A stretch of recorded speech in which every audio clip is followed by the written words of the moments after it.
दोस्तों आज की कहानी का नाम है पुराना कब्रिस्तान। दोस्तों ये कोई काल्पनिक कहानी या फिल्म की कहानी नहीं है, बल्कि आंखों देखा सच है। मैं कंपनी की ओर से पिकनिक पर गया हुआ था। पिकनिक शहर के बाहर एक रिजॉर्ट में थी।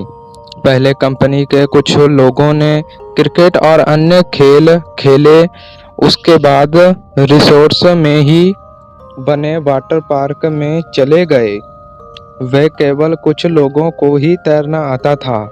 वो सब गहरे पानी में तैर रहे थे, बाकी सब कम गहरे पानी में तैर रहे थे।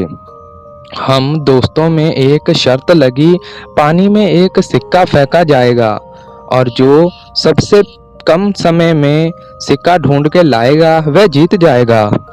सबने बारी बारी से गोता लगाया, मगर किसी को सिक्का मिला तक नहीं। अगली बारी मेरी थी। मैं भी कूद गया, लेकिन पानी में जाते ही दृश्य बदल गया। मैंने पाया कि जमीन 20 या 25 फीट दूर थी। नीचे एक कब्रिस्तान दिखाई दे रहा था। वहां एक औरत खड़ी थी जो चेहरे और पोशाक से भारतीय लग रही थी। उसके हाथ में वही सिक्का था। वह अपना हाथ ऊपर की ओर करके खड़ी थी। ऐसा लग रहा था मानो कि वो मुझे ही सिक्का देने के लिए खड़ी हो।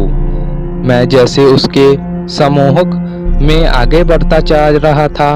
कुछ ही क्षणों में मैं उसके करीब था और मैंने उसके हाथ से सिक्का ले लिया।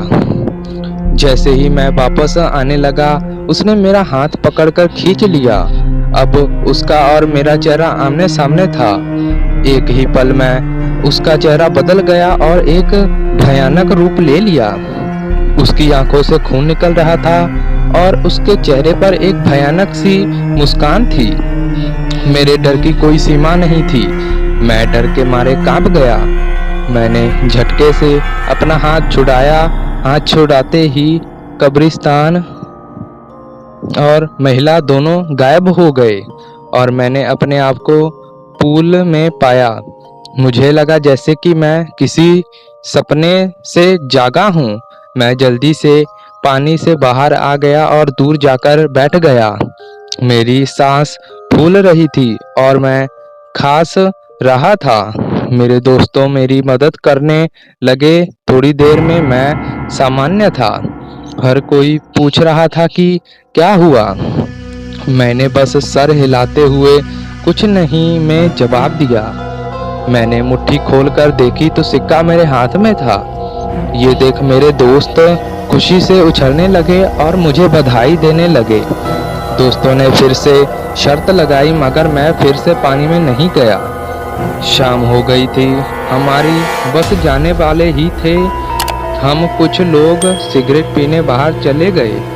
मेरे दोस्त मजाक कर रहे थे और जोर जोर से हंस रहे थे। सामने खड़े एक अंकल हमारी बातें गौर से सुन रहे थे और बीच बीच में तड़का भी मार रहे थे।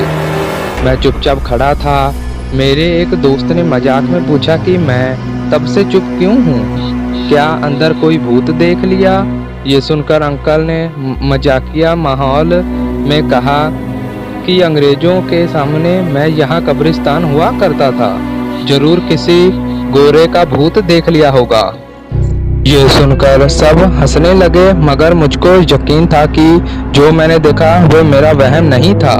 तो दोस्तों ये कहानी कैसी लगी कमेंट बॉक्स में जरूर बताइएगा।